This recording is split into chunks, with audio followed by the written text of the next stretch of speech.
दोस्तों आदाब। नीच कायर देशद्रोही भाजपा भारतीय जनता पार्टी मध्य प्रदेश का मंत्री विजय शाह ने हमारी सेना की बहादुर देशभक्त कर्नल को आतंकवादी की बहन बता रहा है। हमारे देश की जांबाज बेटियां आतंकवादियों की बहन हैं, ये कहना है मोदी के मंत्री विजय शाह का।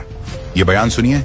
जिन्होंने हमारी बेटियों के सिंदूर उजाड़े थे, वही कटे पिटे लोगों को हमने उन्हीं की बहन भेज करके उनकी ऐसी की तैसी करवाई। एक बार मोदी जी के लिए जोरदार ताली। ये हमारी जांबाज महिलाओं को आतंकवादियों की बहन बता रहे हैं। इस बयान के बाद विजय शाह को भाजपा में प्रमोशन मिलने के चांसेस बहुत बढ़ गए हैं। दरअसल भाजपाई किसी के सगे न हुए हैं और न हो सकते हैं, न देश के, न सेना के, न सैनिकों के।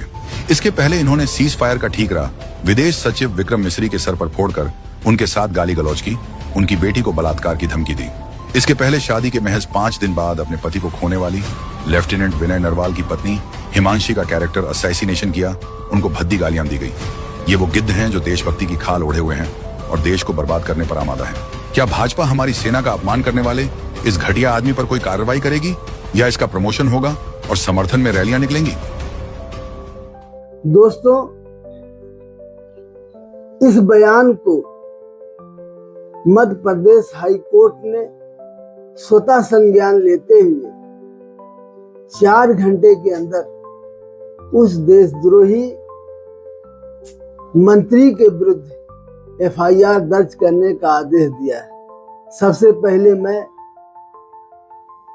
माननीय उच्च न्यायालय मध्य प्रदेश के उन जजों को जिन्होंने ये आदेश पारित किया है, उनको अपना सलाम पेश करता हूं।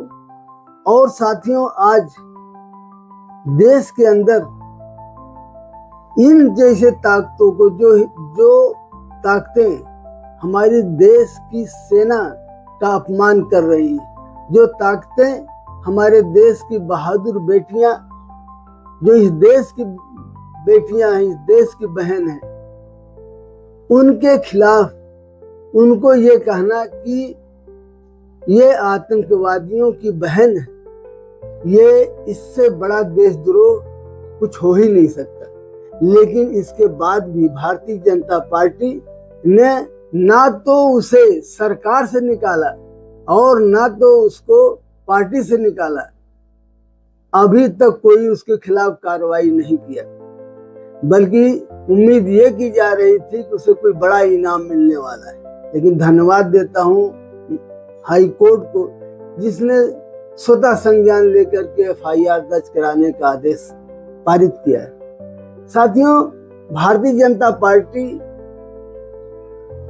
जो हमेशा हिंदू और मुसलमान की राजनीति करती है, इस देश के अंदर ये जो वार हो रही थी, यहाँ हिंदू न था कोई था और न कोई मुसलमान था। सब हिंदुस्तानी से सब भारतीय थे और एक साथ खड़े होकर के भारत की सेना के साथ खड़े होकर, देश की सरकार के साथ खड़े होकर के इस देश को विजय हासिल करने की कामना कर रहे थे। और हमारी बहादुर सेना ने पाकिस्तान के अंदर घुस करके आतंकवादियों के ठिकानों को नेस्तनाबूद किया। उनके ठिकानों को ही नेस्तनाबूद नहीं किया, बल्कि उनको जहन्नम रसीद किया, जो भारत के अंदर आतंकवाद फैलाने का काम करते थे। और भारत के अंदर वोट के लिए भारतीय जनता पार्टी का मंत्री इस स्तर पर उतर जाएगा कि अपनी ही बहादुर बेटी को आतंकवादियों की बहन कहने लगेगा। और भारतीय जनता पार्टी ने इस पर कोई भी कार्रवाई नहीं किया। और ये इसलिए कार्रवाई ये लोग नहीं करते हैं, ये इनके सह पर इस तरीके के बयान दिए जाते हैं। आपने देखा होगा हिंदुस्तान की पार्लियामेंट के अंदर दानिश अली को बिदुड़ी ने गालियां दिया, उनके धर्म को लेकर गाली दिया, उनकी जाति को लेकर गाली दिया, लेकिन भारतीय जनता पार्टी ने उसके खिलाफ कुछ भी नहीं किया, बल्कि उसे और भी प्रमोशन दे दिया। और ये सिर्फ बिदुड़ी की गाली दानिश अली को नहीं थी, ये हिंदुस्तान के पूरे मुसलमानों को गाली थी, क्योंकि भारतीय जनता पार्टी हमेशा नफरत की खेती करती है, हिंदू मुसलमान के नाम पर राजनीति करती है। अगर आज इस देश में मुसलमान नहीं होता तो भारतीय जनता पार्टी का कोई वजूद नहीं होता, आज भारतीय जनता पार्टी कोई नाम लेने वाला नहीं होता। लेकिन हमेशा ये करते रहे, मुसलमानों को तरह तरह से इन्होंने परेशान किया, खाली हिंदू और मुसलमान की राजनीति करने के लिए 300 मस्जिदों को शहीद किया, मदरसों को शहीद किया। लेकिन हद तो अब ये हो गई, अगर कोई मुसलमान महिला सेना में, और वह कर्नल सोफिया का जिसका पूरा परिवार ही देश की सेवा और हमारी सेना में अपनी सेवा दे रहा है, उस परिवार को, उस बेटी को, आतंकवादी को बेटी बनाना, शर्म करो भाजपाइयों। आखिर ये कब तक चलेगा? ये देश हिंदू मुसलमान के नाम पर कब तक चलाओगे? इसलिए साथियों, और यही नहीं, अभी गुजरात के अंदर ये हथियार बंद ट्रेनिंग देने का काम कर रहे हैं, वो देसी आतंकवादी पैदा कर रहे हैं। देश के अंदर जो देसी आतंकवादी पैदा कर रहे हैं उसके खिलाफ ये कोई कार्रवाई नहीं कर रहे हैं।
FIR किसके खिलाफ ये कर रहे हैं? देशद्रोह का FIR ये कर रहे हैं।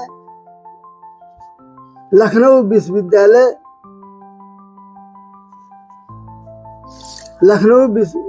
विश्वविद्यालय के प्रोफेसर पर, जिसने कहा कि नाम पूछ करके मॉब लिंचिंग करना, नाम पूछ करके मकान बुलडोज करना, नाम पूछ करके नौकरी से निकालना, नाम पूछ करके किसी के हत्या करना, ये भी आतंकवाद है। और इस बयान पर लखनऊ विश्वविद्यालय के प्रोफेसर के खिलाफ FIR हो जाती है। नेहा राठौर ने अपने गीत के माध्यम से अगर मोदी से सवाल पूछा तो उसके खिलाफ FIR हो जाता है।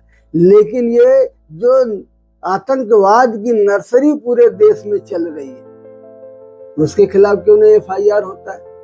मॉब लिंचिंग में जो मार दिए जा रहे हैं, जो मारने वाले हैं, वीडियो बनाकर वायरल करते हैं, ये इनकी हिम्मत देखिए, और उसके बाद उनके खिलाफ FIR नहीं होता है। तो पूरे देश के अंदर ये हिंदू और मुसलमान की नफरत के आधार पर ये सियासत कर रहे हैं।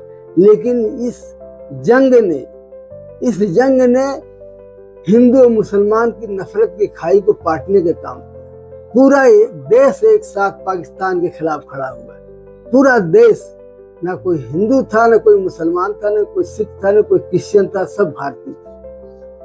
और फिर उसी नर्सरी को कायम रखने के लिए, पूरे हिंदू और मुसलमान को कायम रखने के लिए इन्होंने, जो इनके मंत्री ने, विजय शाह ने, जो नीचता का परिचय दिया है और जो ये कहा है कि कर्नल सोफिया आतंकवादियों की बहन है। साथियों, आज हम आपसे एक सवाल करना चाहते हैं कि हमें मोहब्बत की दुकान को आगे बढ़ाना है, हमें नफरत को हराना है। इसलिए आतंकवाद, जो भी ये भारतीय जनता पार्टी हिंदू मुसलमान पर के नाम पर राजनीति कर रही है, देश के अंदर देसी आतंकवादी तैयार कर रही है, ये ऐसे सब लोगों को मुंह तोड़ जवाब देने के लिए आपको इनका विरोध करना पड़ेगा। और फिर मैं इस विजय शाह की इस बयान की कड़ी निंदा करता हूं। और मैं और पूरा देश कर्नल सोफिया के साथ खड़ा है, अपनी सेना के साथ खड़ा है। इन्हीं बातों के साथ अपनी बात समाप्त करता हूं। जय हिंद, जय भारत।